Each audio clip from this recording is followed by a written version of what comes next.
আসসালামু আলাইকুম। সবাই কেমন আছেন? আশা করছি সবাই খুবই ভালো আছেন। আমরাও আলহামদুলিল্লাহ আপনাদের সবারতে অনেক অনেক ভালো আছি। তো আজকের ভিডিওটা সরাসরি রান্না থেকেই শুরু করতেছি। তো আজকে দুপুরের জন্য ডিম ভুনা করব। তো এখানে ডিম সেদ্ধ দিয়েছি আর ডাল রান্না করব, পাতলা ডাল।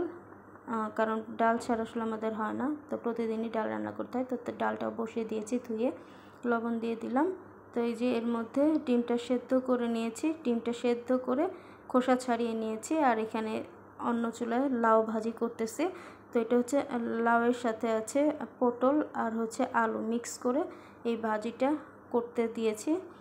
আর এই যে এর মধ্যে কিন্তু ডালটাও রান্না করা হয়ে গেছে। তো এখন ডালটা বাগার দেওয়া হবে। তো এই মধ্যে ডালটাও বাগার দেওয়া হয়ে গেছে। তো এবার এটাকে বলক দিয়ে এটাকে নামিয়ে রাখবো। তো ডাল রান্না করা কমপ্লিট, আর ওদিকে ভাজিটাও হয়ে গেছে। আর এই যে এখানে ডিম ভুনা করব। তো ডিম ভুনার জন্য এখানে পেঁয়াজের সাথে সব মশলা দিয়ে ভালো করে মশলাটাকে কষিয়ে নেওয়া হয়েছে। আর এর মধ্যে এই যে ডিমটাকেও তেলের মধ্যে হালকা করে ভেজে নেওয়া হয়েছে। আর এর মধ্যে যে মশলা কষিয়ে এর মধ্যে ডিমটাকেও একটু কষিয়ে নিয়েছে, তারপর এর মধ্যে পানি দিয়ে দিয়েছে। তো এই পানিটা শুকালেই আমার ডিম ভুনাটা হয়ে যাবে। তো এই যে এর মধ্যে আমার রান্না বান্না মোটামুটি কমপ্লিট। তো এটা হচ্ছে ডিম ভুনা করেছিল আজকে দুপুরের জন্য, আর সাথে ছিল এখানে পাতলা ডাল। তো ডালটাও কিন্তু হয়ে গেছে, আর ডালটা টমেটো দিয়ে রান্না করা হয়েছে। আর এর সাথে এই যে যে লাউ ভাজি করেছিলাম, লাউ পটল আর আলু দিয়ে ভাজি।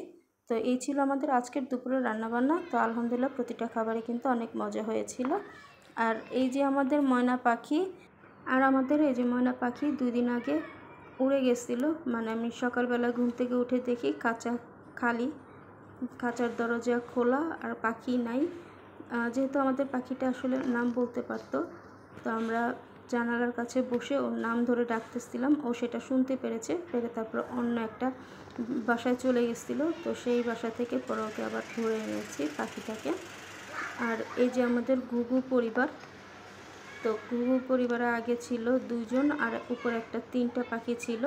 তো এখন এই যে এই 2 জন, এই জোড়া আবার বাচ্চা ফুটিয়েছে। তো এই যে বাচ্চা দুটো কিন্তু মাশাআল্লাহ অনেক বড় হয়ে গেছে। আর এই যে এখন বৃষ্টি নামতেছে তো আজকে। তো এখন যেহেতু বর্ষার সিজন, তো প্রতিদিনই আসলে বৃষ্টি হয়, একবেলা না একবেলা হবেই। তো আকাশটা আর তেমন একটা দেখা যায় না, আকাশটা কিন্তু পুরো মেঘলা, কিন্তু এই যে অ্যাপার্টমেন্টের কারণে আসলে আকাশটা দেখা যাচ্ছে না। আর এই যে বৃষ্টি হচ্ছে, তো হালকা পাতলা বৃষ্টি হচ্ছে, গরম বাড়ানোর বৃষ্টি আর কি। তো যেহেতু বৃষ্টি হয়েছে, তো ভাবলাম একটু কাঁঠাল বিচি ভাজি, একটু ভাজা কোনো কিছু খেতে ইচ্ছে করতেছিল, তো কাঁঠাল বিচি ভাজতেছিলাম। তো যাই হোক, আমি আমার ভিডিওর বেশি দূর বাড়াচ্ছি না, এখান থেকেই বিদায় নিচ্ছি। যদি আমার এই ছোট্ট ভিডিওটি আপনাদের ভালো লাগে তাহলে অবশ্যই লাইক কমেন্ট শেয়ার করতে ভুলবেন না। তাহলে আজকে এই পর্যন্তই। আল্লাহ হাফেজ।